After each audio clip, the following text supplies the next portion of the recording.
वरुण देव, मुझसे पराजित इंद्रदेव को आपने शरण देकर सर्वशक्तिमान हिरण्याक्ष को ललकारा है, और अब आपको अपने पौरुष का परिचय देने का समय आ गया है। समस्त सागरों के तथाकथित देवता, आइए और मेरे सम्मुख आकर अपने इस कृत्य के परिणाम को भुगतिए, अन्यथा आपके इस हिमित वरुण लोक को अपनी क्रोधाग्नि से पिघलाकर ध्वस्त कर देगा ये सर्वशक्तिमान हिरण्याक्ष।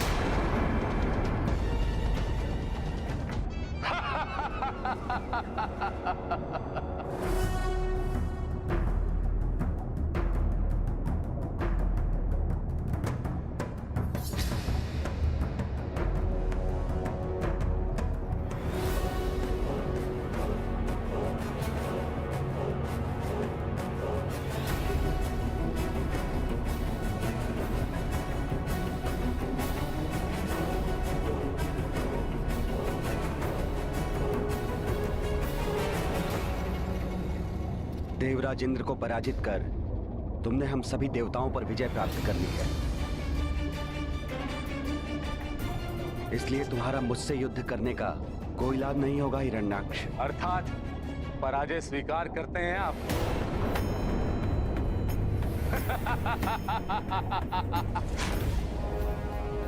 सर्वशक्तिमान हिरण्याक्ष से युद्ध किए बिना ही समर्पण कर रहे हैं? तुमसे युद्ध करने की क्षमता मुझमें नहीं है, परंतु अपनी शक्ति पर इतना दम तुम्हारे लिए उचित नहीं है। शक्ति के अखंड रूप से अभी तुम्हारा परिचय नहीं हुआ। अच्छा, अभी तक तो इन तीनों लोकों में ऐसा कोई भी योद्धा नहीं मिला है जो सर्वशक्तिमान हिरण्याक्ष की शक्ति का सामना कर सके,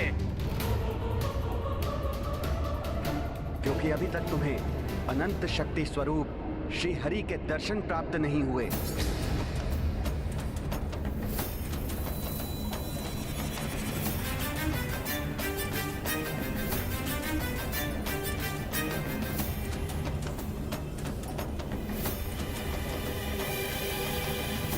क्या हुआ?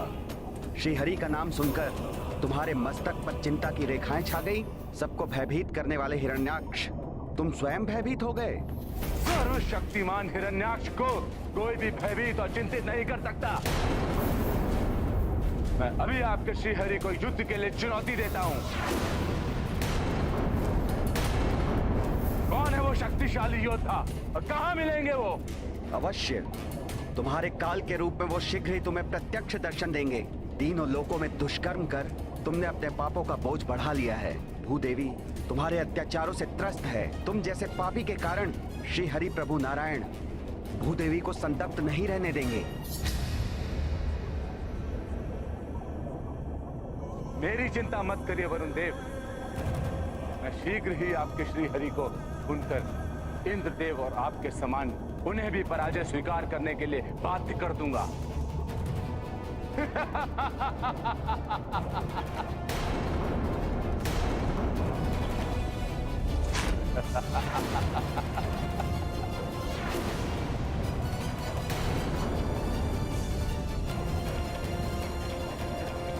डरो मुझसे, सर्वशक्तिमान हिरण्याक्ष हूं मैं।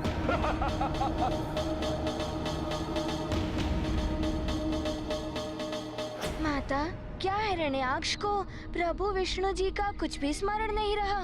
मेरा अर्थ है वो पूर्व जीवन में बैकुंठ निवास के द्वारपाल थे। उन्हें सदा प्रभु विष्णु जी का सानिध्य प्राप्त था। नहीं पुत्र, जन्म प्राप्त कर जीवलोक में आते ही पूर्व जीवन की समस्त स्मृतियां मिट जाती है।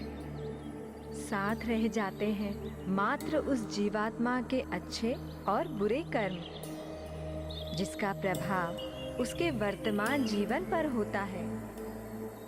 हिरण्याक्ष का यह जीवन उसके पूर्व जन्म की भूल का दंड था और इस जीवन में भी पाप कर्म कर उसका जीवन अपने विनाश की ओर अग्रसर था। तो उसने प्रभु श्री हरि से मिलने के लिए क्या किया माता? प्रभु श्री विष्णु जी से मिलकर उनसे युद्ध करने के लिए आतुर हिरण्याक्ष ने पृथ्वी के जीवों पर अत्याचार बढ़ा दिए। उन्हें भिन्न भिन्न प्रकार से प्रताड़ित करने लगा।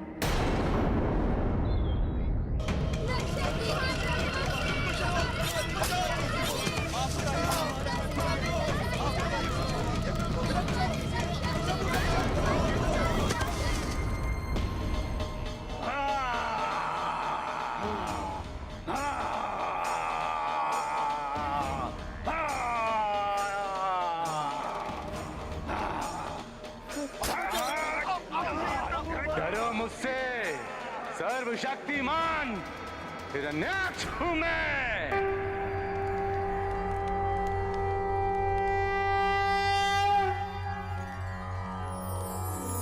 ॐ सहनाववतु सहनौ भुनक्तु सह वीर्यं करवावहे तेजस्विनावधीतम् अस्तु मा विद्विषावहे। सर्वशक्तिमान हिरण्याक्ष हूं मैं।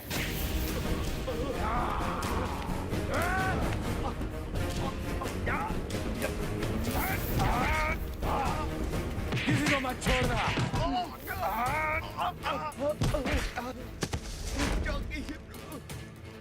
हे श्री हरि हमारी रक्षा कीजिए। इन राक्षसों ने हमारा यज्ञ खंडित कर दिया। तीनों लोकों में दुष्कर्म कर तुमने अपने पापों का बोझ बढ़ा लिया है। भूदेवी तुम्हारे अत्याचारों से त्रस्त हैं। तुम जैसे पापी के कारण श्री हरि प्रभु नारायण भूदेवी को संतप्त नहीं रहने देंगे। मुझे ज्ञात हो गया है कि भूदेवी ही श्रीहरि और देवताओं की दुर्बलता है। उन पर होने वाले यज्ञ आदि से ही श्रीहरि और देवताओं को पुष्टि मिलती है। यदि भूदेवी को मैं देवताओं की पहुंच से दूर कर दूं, तो विवश होकर श्रीहरि को मुझसे युद्ध करने आना ही होगा। सुनो, सब सुनो। मैं भूदेवी को ब्रह्मांडी सागर की अतल गहराई में लेकर जाऊंगा। अंतरिक्ष के अनंत अंधकार के दलदल में धकेल दूंगा। फिर कोई कितने भी यत्न करे, उन्हें ढूंढ नहीं पाएगा। फिर देखते हैं कि तुम्हारे श्री हरि भूदेवी की कैसे रक्षा कर पाते हैं।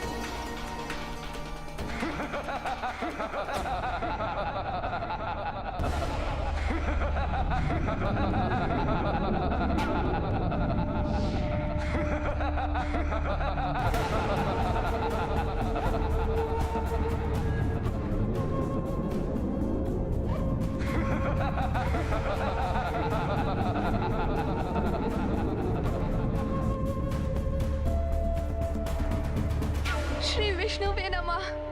श्री विष्णुवे नमः। ओम श्री विष्णुवे नमः। ओम श्री विष्णुवे नमः। ओम श्री विष्णुवे नमः। ओम श्री विष्णुवे नमः।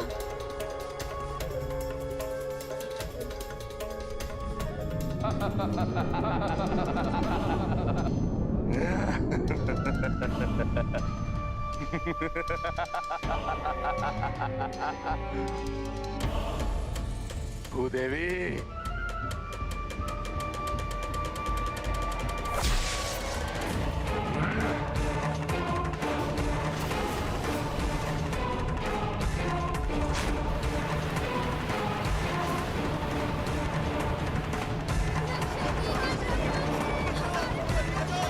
आपका ही सहारा है प्रभु, आपका ही सहारा है।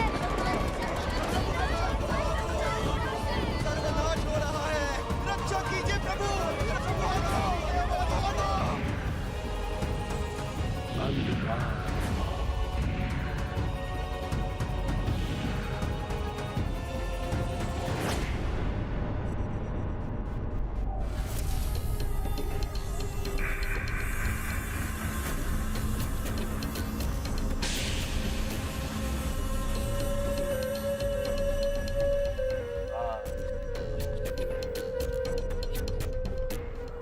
भूदेवी, जाओ सदा के लिए अंधकार में।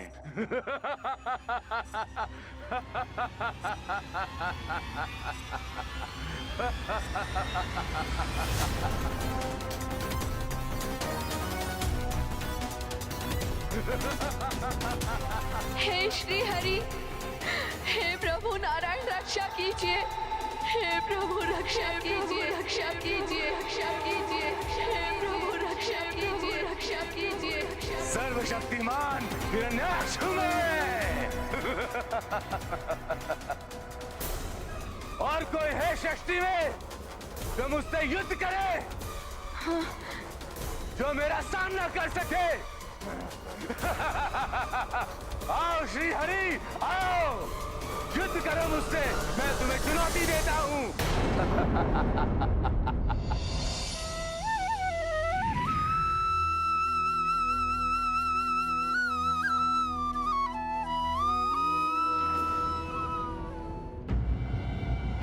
सर्वनाश हो रहा है। रक्षा कीजिए प्रभु, आपका ही आ रहा है। रक्षा कीजिए, हमारा रक्षा कीजिए प्रभु, हमें प्राण दान दीजिए प्रभु, हमारी रक्षा कीजिए। हमें प्राण दान दीजिए। माता, परंतु इतने समय तक जगत के समस्त जीवों को आतंकित करने वाले ऐसे कुटिल पापी हिरण्याक्ष को दंडित करने के लिए प्रभु इतना विलंब क्यों कर रहे थे? प्रभु विष्णु जी दया स्वरूप है पुत्र। वे पापियों को अपने पापों का प्रायश्चित करने का अवसर प्रदान करते हैं, परंतु जब किसी के पापों का घड़ा भर जाए तब प्रभु विष्णु स्वयं पधार कर उसका संहार कर पृथ्वी को उसके आतंक से मुक्त कराते हैं। हनुमान समझ गया माता। हिरण्याक्ष ने भूदेवी को अंतरिक्ष में व्याप्त अंधकार के दलदल में धकेलकर घोर पाप किया था। भूदेवी को असहनीय कष्ट पहुंचाया था। जब भूदेवी ने अपने दुखों और कष्टों के निवारण के लिए स्वयं प्रभु विष्णु जी की प्रार्थना प्रारंभ की तो असीम वेदना से भरी उनकी पुकार समस्त ब्रह्मांड में गूंज उठी। हे प्रभु, शीघ्र दर्शन देकर मेरी रक्षा कीजिए। मुझ पर और मेरे भीतर संचित जीवन पर घोर संकट छाया है। अब आप ही मेरी रक्षा कर सकते हैं प्रभु, अन्यथा मैं अपने भीतर निहित जीवन की रक्षा करने में असमर्थ हो जाऊंगी। प्रभु, प्रभु रक्षा कीजिए।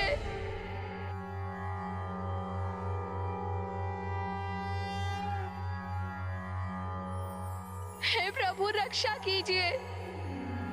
नमः क्षीराभिवासाय नागपर्यङ्कशायने, नमः श्रीकर संस्पृष्ट दिव्यपादाय विष्णवे, नमस्ते योगनिद्राय योगान्तर्भाविताय च तार्क्षासनाय देवाय गोविन्दाय नमो नमः। नमः क्षीराब्धिकल्लोल स्पृष्टमात्राय शार्ङ्गिणे, नमो रविन्द्रपादाय पद्मनाभाय विष्णवे, भक्तार्चित सुपादाय नमो योग प्रियाय वै, शुभांगाय सुनेत्राय माधवाय नमो नमः।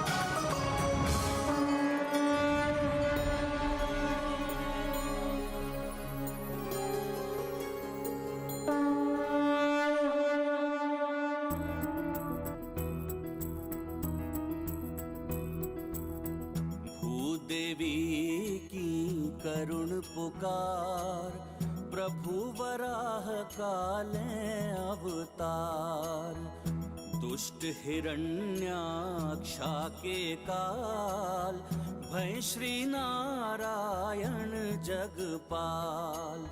पापी का जब हो संहार, जीवन का हो तब उद्धार, अद्भुत लीला तुम्हारी प्रभु, जय जय जय श्री वराह विष्णु।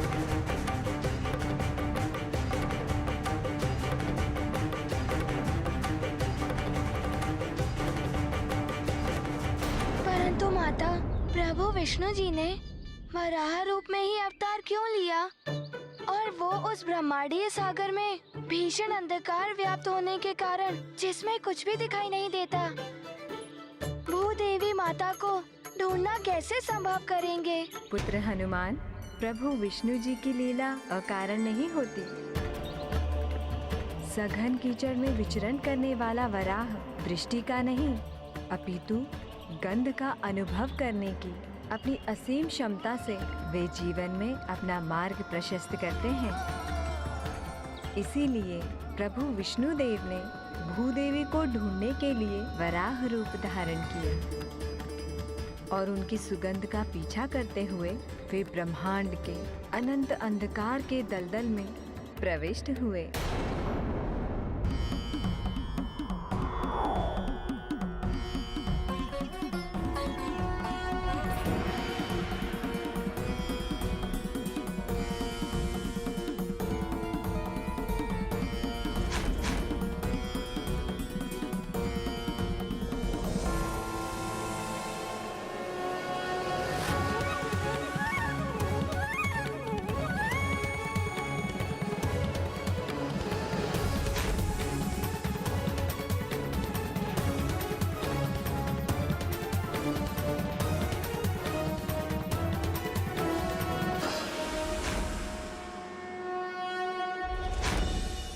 गुरु पशु स्वयं हरि नहीं तो जो भी हो तुम भूदेवी को ढूंढकर उसकी रक्षा करने के उद्देश्य से अंधकार के अनंत दलदल में प्रवेश करोगे तो सुनो, ये कदापि सफल नहीं होगा। अंधकार में लुप्त होकर उसी में विलीन हो जाओगे।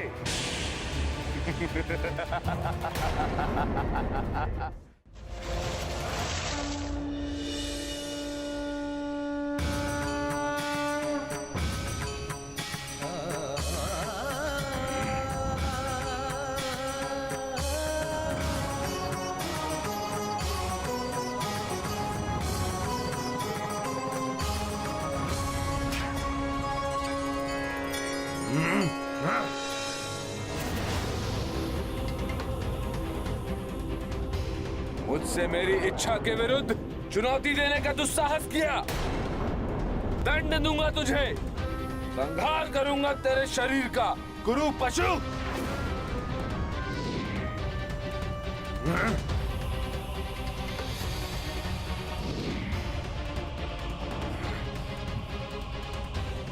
छली छद्मी कुरु पशु, अपने बल से भूदेवी को पराजित कर अपने वश में किया है मैंने उसे। रुक जा, उन्हें कहां ले जा रहा है? अन्यथा अपने प्रचंड खड़क से तीव्र आघात करके खंड खंड कर दूंगा तेरे शरीर को।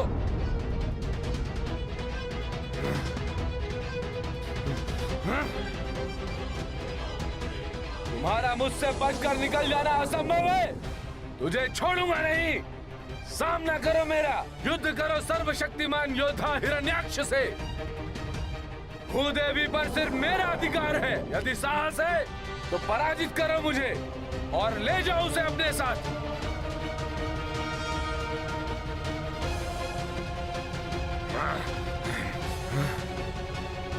रुक जाओ, कायरों की तरह पलायन कहाँ कर रहे हो? लौटाओ मुझे मेरी भूदेवी। माता, प्रभु विष्णु जी ने अपना इतना अपमान क्यों सहा? उस दुष्ट हिरण्याक्ष की चुनौती स्वीकार कर उसे उचित उत्तर क्यों नहीं दिया? उन्होंने वही किया जो उनका कर्तव्य था पुत्र। सर्वप्रथम पीड़ित की सहायता कर उसकी पीड़ा को दूर करना हमारा कर्तव्य होता है। उसके उपरांत ही पीड़ा देने वाले को दंडित किया जाता है। अर्थात प्रभु का प्रथम उद्देश्य था माता भूदेवी की रक्षा करना। उसके पश्चात वो दुराचारी हिरण्याक्ष को दंडित करने वाले थे। सृष्टि एवं उसमें समाहित सभी जीवों की रक्षा के लिए भूदेवी को सौर मंडल में उनके उचित स्थान पर पुनः स्थापित करना अत्यंत महत्वपूर्ण था पुत्र। इसीलिए जगत के पालनहार प्रभु विष्णु जी ने यथाशीघ्र यह कार्य पूर्ण किया। भूदेवी जी रक्षा करते आए सदा रमेशा। हिरण्याक्षा दंडित करने रूप वराह का विष्णु धरे। अजर अमर है जीवन द्योतक हनुमत श्री अग्रानत मस्तक। हरिहर काज करें जीवन हित कपि सहाय करवें संकल्पित।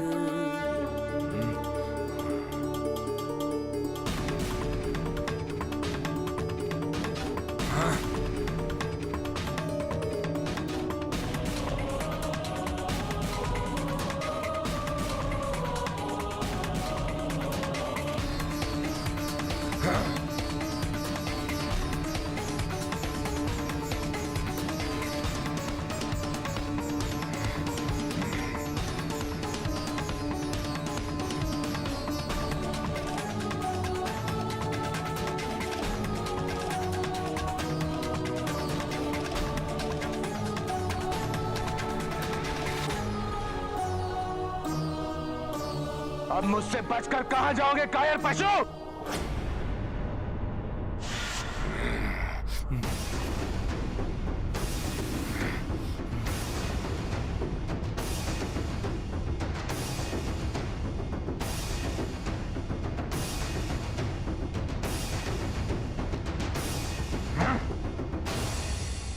ऐसा प्रतीत हो रहा है कि तुम मुझसे युद्ध करने के लिए अत्यंत आतुर हो। कायर और कुरूप पुकार, तुमने जिसका अनेकों बार अपमान किया, आज वो तुम्हारे सम्मुख है। इच्छा पूर्ण करो अपनी। आओ, युद्ध करो मुझसे।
ये ले मेरा प्रहार।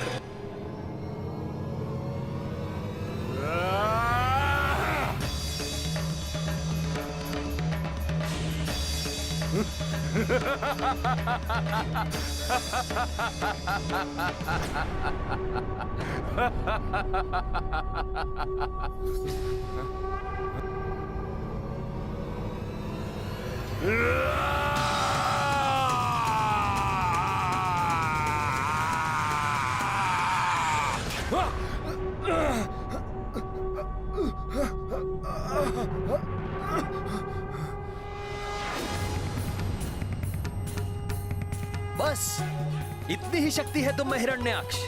इसी शक्ति का दंभपूर्ण प्रदर्शन कर तुम समस्त जीवन स्वयं को सर्वशक्तिमान होने का ढिंढोरा पीटते रहे।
वराह विष्णु अवतारा दुष्ट हिरण्याक्षा संहारा दृष्टि दया भक्तन पे रखी है दुष्टन लाए काल बनी है पापी का वध करके प्रभु भय चतुर्भुज पुनः विष्णु कभी इस रूप पे मुग्धाए भक्ति भाव से भर आए।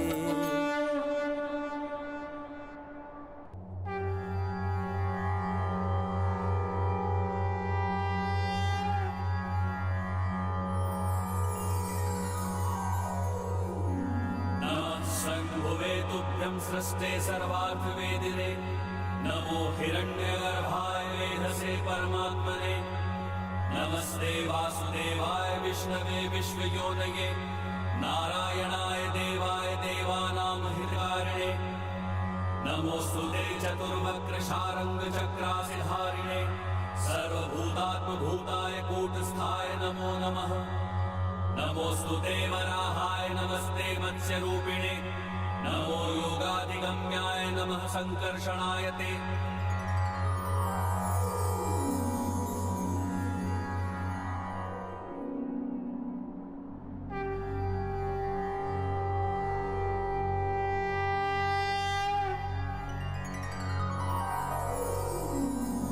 नमोस्तुते वराहाय नमस्ते मत्स्यरूपिणे नमो योगाधिगम्याय नमः संकर्षणाय ते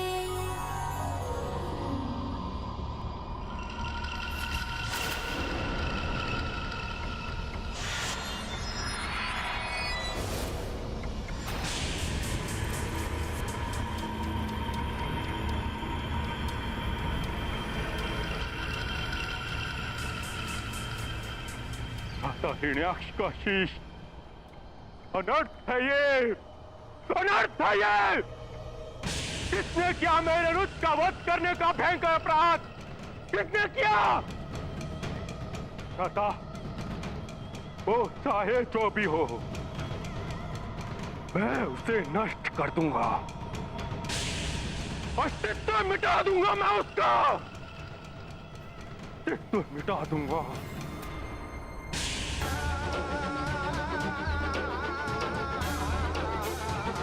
तुम बताओ कि भगवान विष्णु के वराह अवतार की लीला से तुम्हें क्या सीख मिली? माता, पीड़ित की पीड़ा हरना हमारा प्रथम दायित्व होता है। प्रभु लीला के इस प्रसंग में शक्ति संपन्न जीवों के लिए भी एक महत्वपूर्ण सीख निहित है। हाँ माता, हनुमान को ये भी ज्ञात हुआ किसी बलशाली को अपने बल का प्रयोग रचनात्मक कार्यों में करना चाहिए। अकारण युद्ध करना, दूसरों को प्रताड़ित करना, ये तो सर्वथा अनुचित कार्य है। ऐसा करने पर बलशाली भी दंड का भागी बनता है। और ऐसे अत्याचारी जीवों को दंड कौन और कब देता है पुत्र? शक्ति और बल के अनंत सागर स्वयं प्रभु विष्णु जी। माता, जब कोई दुराचारी अपने दुष्कर्मों की समस्त सीमाएं लांघ जाता है तो प्रभु के धैर्य का बांध टूट जाता है और वो स्वयं आकर ऐसे व्यक्ति को दंड देते हैं।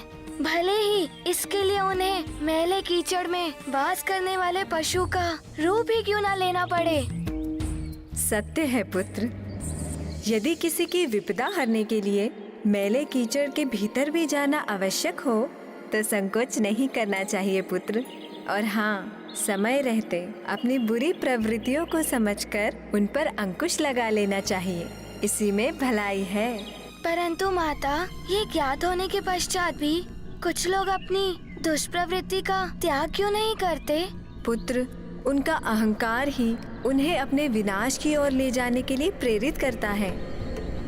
अहंकार व्यक्ति की बुद्धि को इतना अक्षम कर देता है कि खुले नेत्रों से प्रत्यक्ष उदाहरण देखने के पश्चात भी अहंकारी जीव कोई सीख ग्रहण नहीं कर पाता। जैसे माता?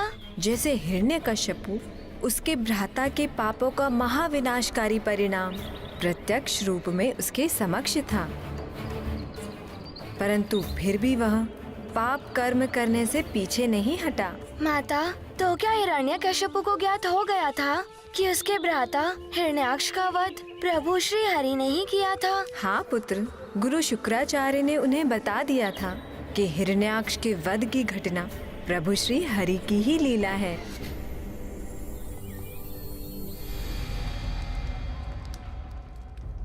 हरी लीला, हरी लीला, बहुत देख ली हरी लीला। अब मैं उस हरि को हिरण्यकश्यप लीला दिखाकर उसे उसकी समस्त लीलाएं बुला दूंगा,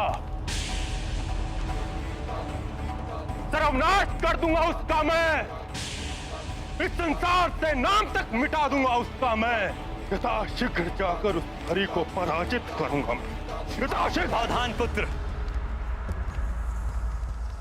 तुम्हारे अति बलशाली भ्राता का शीश तुम्हारे समक्ष पड़ा है, जिसे श्री हरि ने इतनी निर्ममता से उसके धड़ से अलग कर दिया है। फिर भी प्रभु श्री हरि की अपार दिव्य शक्ति का अनुमान नहीं लगा पा रहे हो तुम।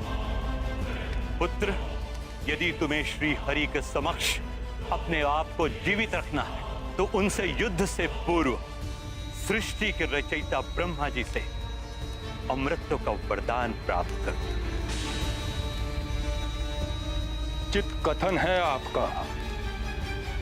अवश्य कोई असाधारण शक्तियों से संपन्न योद्धा ही हिरण्याक्ष का वध कर सकता था। अपने शत्रु की शक्तियों को कभी कम नहीं आंकना चाहिए। मैं यथाशीघ्र जाकर प्रभु श्री ब्रह्मा जी को प्रसन्न करने के लिए तपस्या प्रारंभ करता हूं।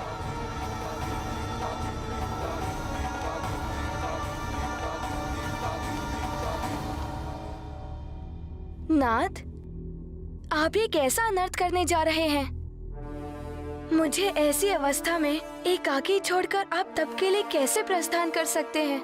ऐसी अवस्था अर्थात क्या हुआ है आपको देवी के याद? स्वामी, आपको संतान सुख प्राप्त होने वाला है। आप पिता बनने वाले हैं।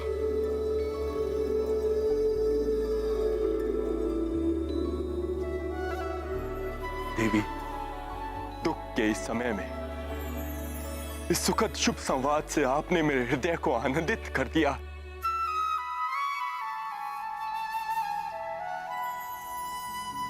देवी, इसके लिए मैं आपका धन्यवाद करता हूं।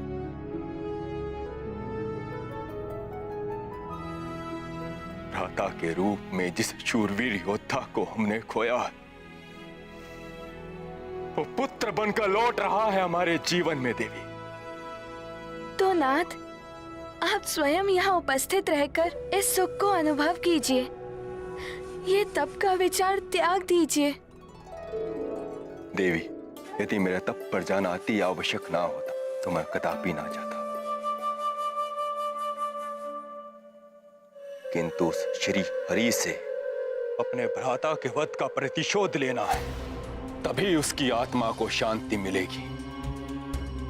और उसके लिए प्रभु श्री ब्रह्मा जी से वरदान पाना अति आवश्यक है। ये प्रतिशोध की भावना आपको निष्ठुर बना रही है, अपनी ही संतान के प्रति आपका वात्सल्य क्षीण कर रही है। देवी, मेरा पुत्र मेरे वंश का विस्तार करेगा, मेरा उत्तराधिकारी बनकर मेरे साम्राज्य, मेरे मान सम्मान, असुरों की प्रतिष्ठा में वृद्धि करेगा। वो मेरे अपने अंश से उत्पन्न होने वाले अपने तेजस्वी पुत्र के प्रति वात्सल्य शून्य कैसे हो सकता हूं? तो प्रमाणित कीजिए अपना वात्सल्य, अपना पिता धर्म, और कह दीजिए कि आप नहीं जाएंगे वन और यहीं मेरे साथ रहकर अपने पुत्र के जन्म का सुख भोगेंगे। देवी, हम हिरण्यों के लिए हमारी प्रतिष्ठा सर्वोपरि है। उसको ठेस पहुंचाने वाले को भयंकर परिणाम भुगतना ही पड़ता है। अपने पुत्र के लिए सशक्त उदाहरण रखना मेरे लिए अति आवश्यक है।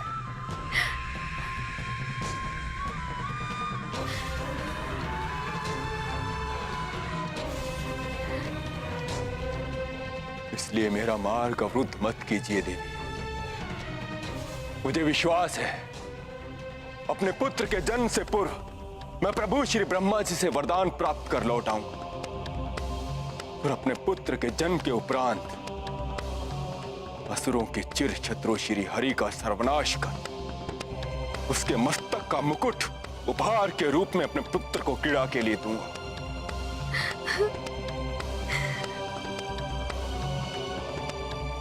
मैं शीघ्र लौट कर आऊंगा देवी। मेरे पुत्र का ध्यान रखना और अपना भी।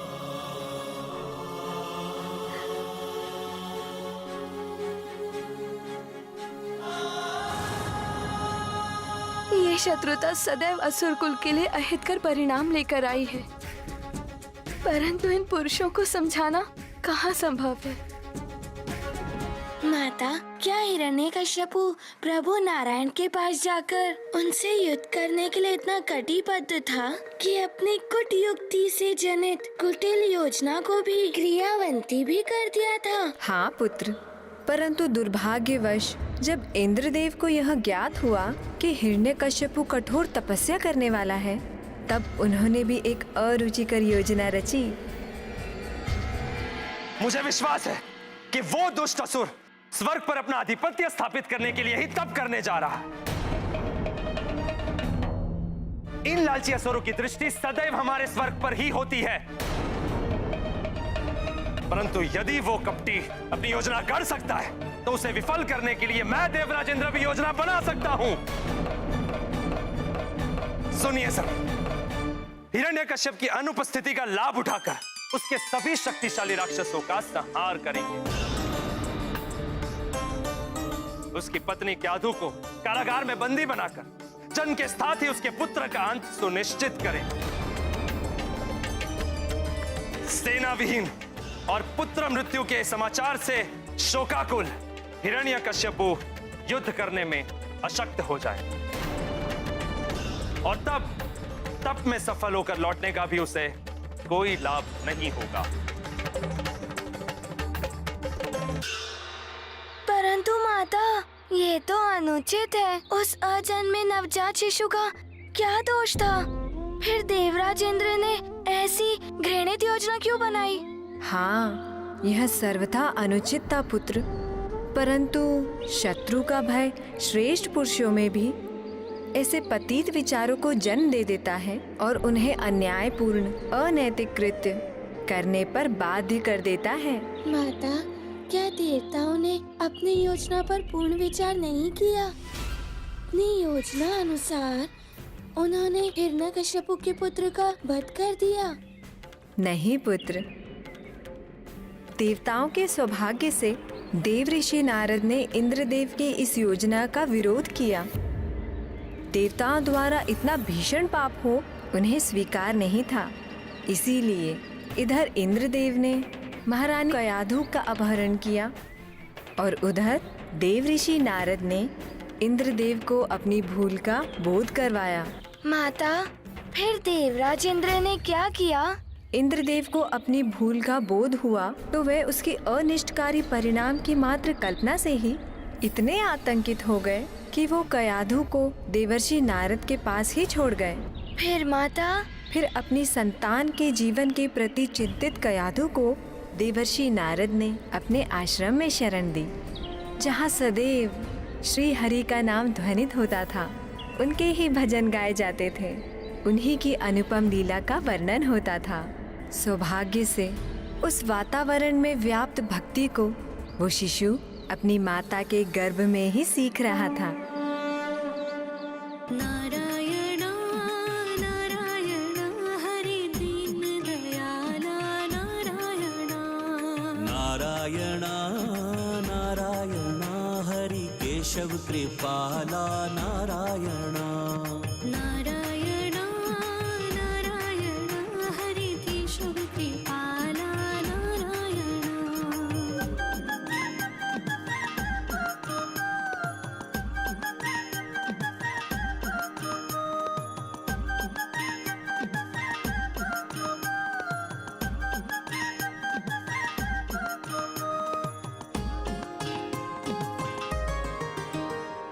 तुम जग के स्वामी जगपाल हो, तुम हो भोर विष्णु तुम रात हो, अंता भी तुम अनंता भी तुम, निर्बल सबल सबके नाथ हो। नारायण नारायण हरि माधव मृणाला नारायण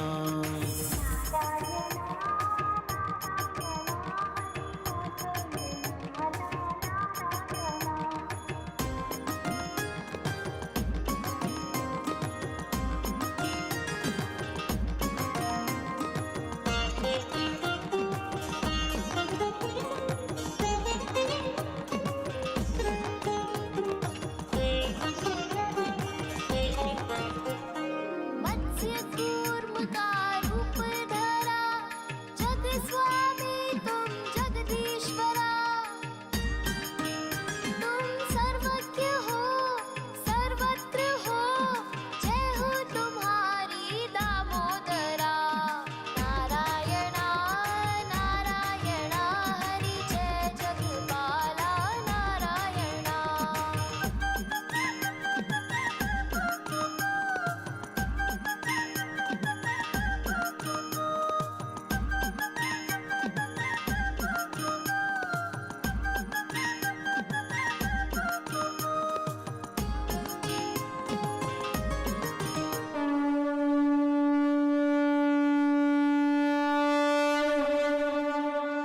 माता, ये कैसा विचित्र सा संयोग है। एक और पिता अपनी आसुरी वृत्ति के अनुरूप श्री हरि नारायण से अपनी चिर शत्रुता निभाने को आतुर था, और दूसरी ओर उसका पुत्र जन्म से पूर्व ही प्रभु नारायण का परम भक्त बन चुका था। ये भी प्रभु की ही लीला थी हनुमान। पिता पुत्र का यह विरोधाभास, उनका यह संघर्ष भविष्य में भगवान श्री नारायण का प्रभु के अवतार का कारण बना। परंतु माता, आपने ये तो नहीं बताया कि हिरण्यकश्यपु अपनी तपस्या में सफल हुआ या नहीं। हिरण्यकश्यपु इस संपूर्ण घटनाक्रम से अनभिज्ञ घोर तपस्या में लीन था। ओम ब्रह्मदेवाय नमः। ओम ब्रह्मदेवाय नमः। ओम ब्रह्मदेवाय एक नमः। पांव पर खड़ा होकर स्वामी की आराधना कर रहा था। उसकी तपस्या दृढ़ और अटूट थी। दिन, सप्ताह, माह बीत गए, परंतु वह एक ही अवस्था में खड़े होकर एकाग्रचित्त होकर तप कर रहा था। उसका मंत्रोच्चारण समय के साथ साथ और भी प्रभावी होता गया। ओम ब्रह्मदेवाय नमः। ओम ब्रह्माय नमः। ओम ब्रह्माय नमः। ओम ब्रह्मदेवाय नमः। ओम ब्रह्मदेवाय नमः। एक सच्चे भक्त के समान वो घोर तपस्या कर रहा था माता। हाँ पुत्र, और सच्ची भक्ति सदैव फलित होती है। माता, अर्थात ब्रह्मा जी ने उसकी भक्ति से प्रसन्न होकर उसे अमृतत्व का वरदान दे दिया। बताइए ना माता, फिर क्या हुआ था? आगे की घटनाओं का क्रमानुसार विवरण सुनो पुत्र। एक ओर तो प्रभु विष्णु जी की भक्ति के वातावरण में हिरण्यकश्यपु के पुत्र का जन्म हुआ, जिससे संपूर्ण आश्रम में प्रसन्नता की लहर दौड़ उठी और संपूर्ण आश्रम खुशी से भर उठा।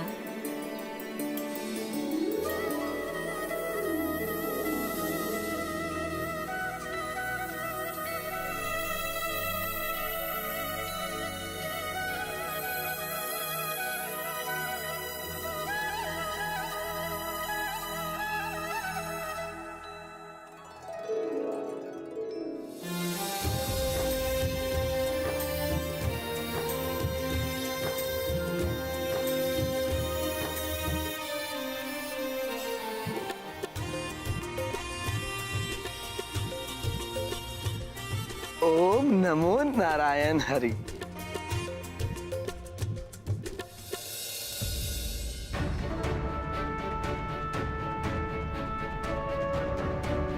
ओम नमो नारायण हरि।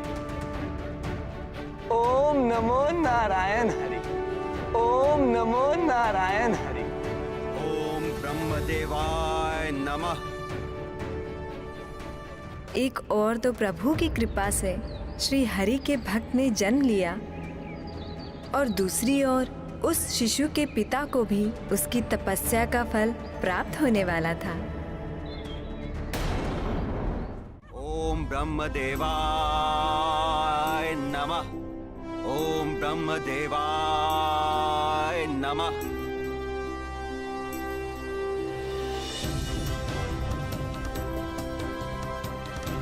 ओम ब्रह्मदेवाय नमः।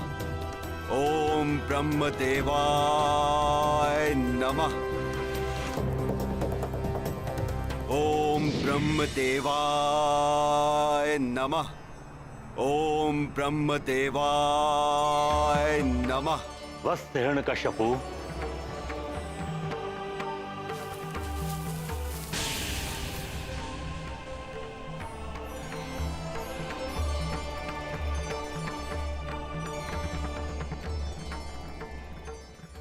प्रणाम प्रभु ब्रह्मदेव। कल्याण हो वत्स।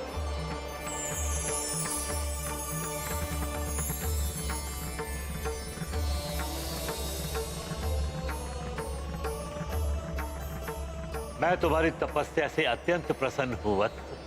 कहो, क्या वरदान चाहिए तुम? प्रभु, ये भक्त आपके दर्शन मात्र से ही तृप्त हो गया, किंतु एक उद्देश्य की पूर्ति हेतु मुझे मर्त्य चाहिए। मुझे मर्त्य का वरदान प्रदान करने की कृपा करें प्रभु।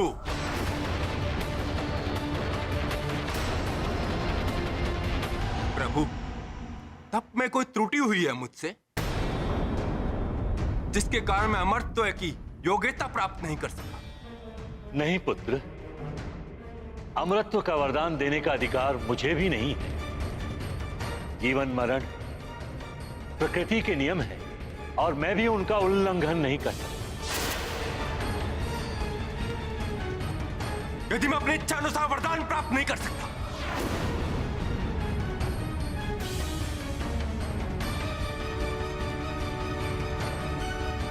क्षमा कीजिए प्रभु, तो फिर तप का क्या लाभ है? प्रभु, मुझे तपोफल के रूप में अमरत्व चाहिए, मात्र अमरत्व है।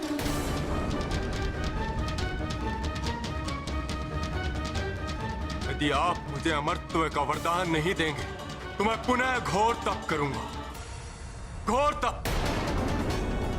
चाहे तप करते करते मेरे प्राण निकल जाएं प्रभु, किंतु तपोफल के रूप में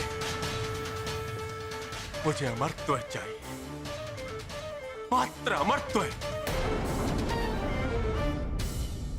माता, तपोफल तो देना ही पड़ता है, किंतु ब्रह्मा जी ने उसे अमर होने का वरदान दिया था।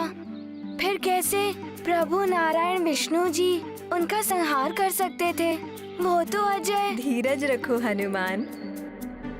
प्रभु ब्रह्मा जी सृष्टि के रचयिता हैं। वे विधि के विधान के विरुद्ध कोई भी कार्य नहीं कर सकते और विधि का विधान है जिसका जन्म हुआ है उसकी मृत्यु निश्चित है। और इसीलिए उन्होंने हिरण्यकश्यपु को अमरत्व का वरदान नहीं दिया पुत्र। तुम्हें और तप करने की आवश्यकता नहीं है पुत्र, तुम तपोफल के अधिकारी हो चुके हो। किंतु मैं तुम्हें अमरत्व का वरदान देकर सृष्टि का विधान नहीं बदल सकता। हाँ, यदि तुम चाहो तो अपनी मृत्यु को बाधित कर सकते हो।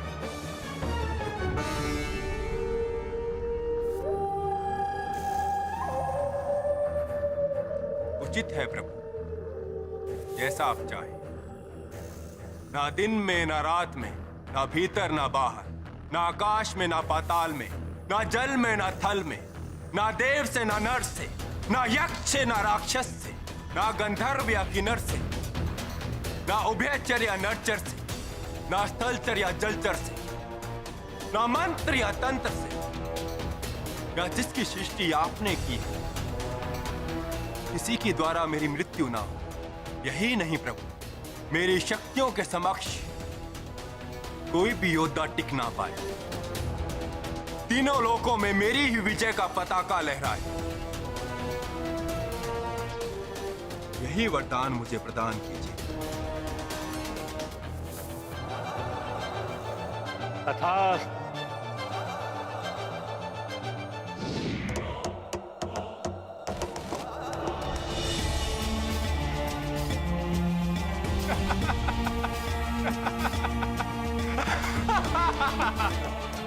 प्रभु, ऐसा प्रतीत होता है आप मेरी कविताओं में उलझ गए। आप ये जान ही नहीं पाए कि मैंने आपसे क्या मांग लिया। बल में सर्वोपरि, तीनों लोगों का सम्राट, बाधित मृत्यु के रूप में अमरता का वरदान। सर्वशक्तिमान हो गया ये हिरण्यकश्यप, सर्वशक्तिमान। अवध्य हो गया हूं मैं, अवध्य, सर्वथा अवध्य।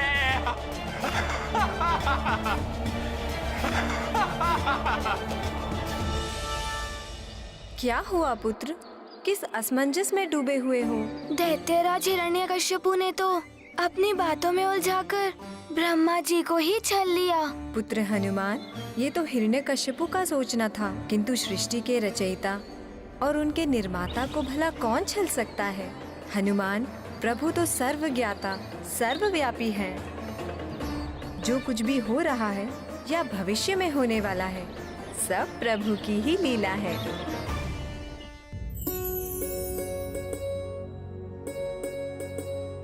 देवर्षि, आप तो त्रिकालदर्शी हैं, सर्वज्ञ हैं। कुछ मेरे पुत्र के भविष्य के बारे में भी बताइए ना। ये बड़ा होकर दैत्य सम्राट बनेगा ये।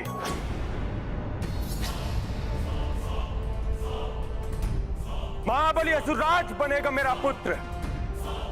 स्वामी, तीनों लोकों पर शासन करेगा मेरा पुत्र।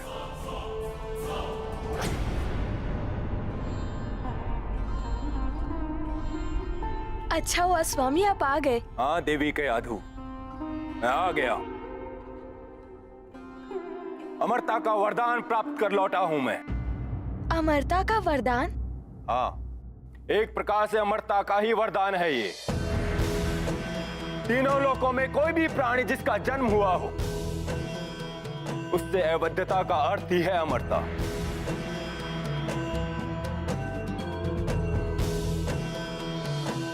देवी, ये मेरे घोर तप का परिणाम तो है ही, किंतु इसमें वो सौभाग्य भी सम्मिलित है जो मेरा पुत्र लाया है मेरे लिए।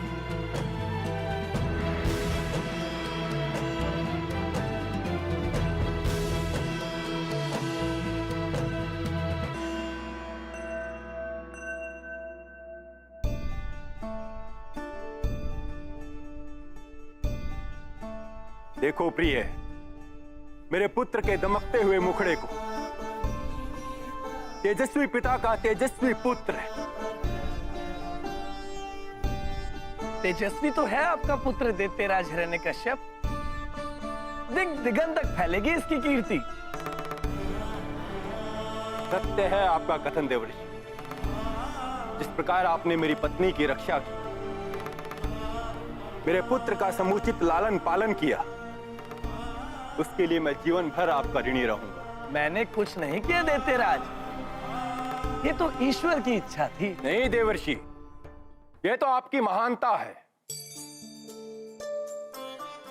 महारानी कयाधु, अब हम राजभवन चलकर गुरुदेव से अपने पुत्र के लिए एक महान नाम का शोध करवाएंगे, जिसकी प्रसिद्धि दिग दिगांत तक फैल जाएगी। स्वामी, क्यों ना हम देवर्षि से ही अपने पुत्र का नामकरण कराएं? यदि ये मेरी रक्षा ना करते आप ये, मुझे उस धूर्त इंद्र के कपट के बारे में सब जान। कपटी को अपनी करनी का फल भोगना पड़ेगा। देवर्षि, मेरे इस पुत्र का जन्म आपके संरक्षण में हुआ है। मैं महान दैत्यराज हिरण्यकश्यप अपने इस महान पुत्र के नामकरण का सौभाग्य आपको प्रदान करता हूं। दैत्यराज, आपके पुत्र के जन्म लेने से मात्र आपके और महारानी कयाधु के जीवन में ही उल्लास एवं आनंद नहीं आया, मेरा आश्रम भी एक अपूर्व आह्लाद से भर उठा था। और आह्लाद से भर उठा संपूर्ण दैत्यवंश। हाँ दैत्यराज, अतः आपके पुत्र के लिए सबसे उपयुक्त नाम होगा प्रहलाद। प्रहलाद, प्रहलाद, प्रहलाद, उत्तम, अति उत्तम। मेरा पुत्र, मेरा प्रहलाद, दिग दिगांत तक गूंजेगा ये नाम। प्रहलाद, प्रहलाद। प्रहलाद, प्रहलाद सबके हृदय को आह्लाद से भरने वाला नाम है ना माता? हाँ हनुमान, सदैव प्रसन्न रहने वाला और सबको प्रसन्नता प्रदान करने वाला बालक प्रहलाद। माता, पुत्र मोह के आनंद में पड़कर तो मनुष्य सब कुछ भूल जाता है। दैत्यराज हिरण्यकश्यपु भी अपनी शत्रुता आदि भूल ही गए होंगे। काला रंग हो या कलुषित हृदय, उनमें कितना भी उजला रंग मिल जाए या उजले विचार, उनकी कालिमा कभी भी समाप्त नहीं होती। अपने पुत्र का आनंददायी मुखड़ा क्रूर हृदय हिरण्यकश्यपु को अपनी शत्रुता भुला नहीं सका। वो अपनी पत्नी एवं पुत्र को महल में ही छोड़कर तीनों लोक पर विजय प्राप्त करने के लिए निकल पड़ा और उसका सर्वप्रथम लक्ष्य था भगवान विष्णु जी का धाम।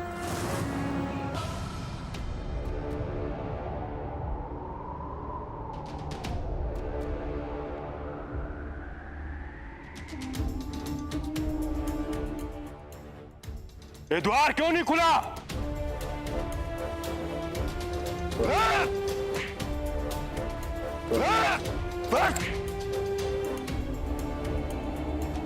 मुझ हिरण्यकश्यप के भय से द्वार बंद कर लिया छलिया विष्णु। आज समस्त ब्रह्मांड में तुम्हें मुझसे कोई नहीं बचा सकता। मेरे भ्राता हिरण्याक्ष के वधिक आज मैं तुम्हारा वध करूंगा। यदि साहस है तो मेरे समक्ष आ।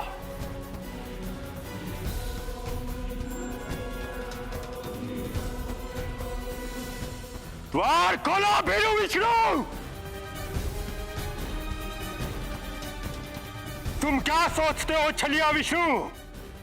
तुम्हारा ये द्वार तुम्हारी मुझसे रक्षा कर लेगा? मेरा एक ही वार इसे चूर चूर कर देगा।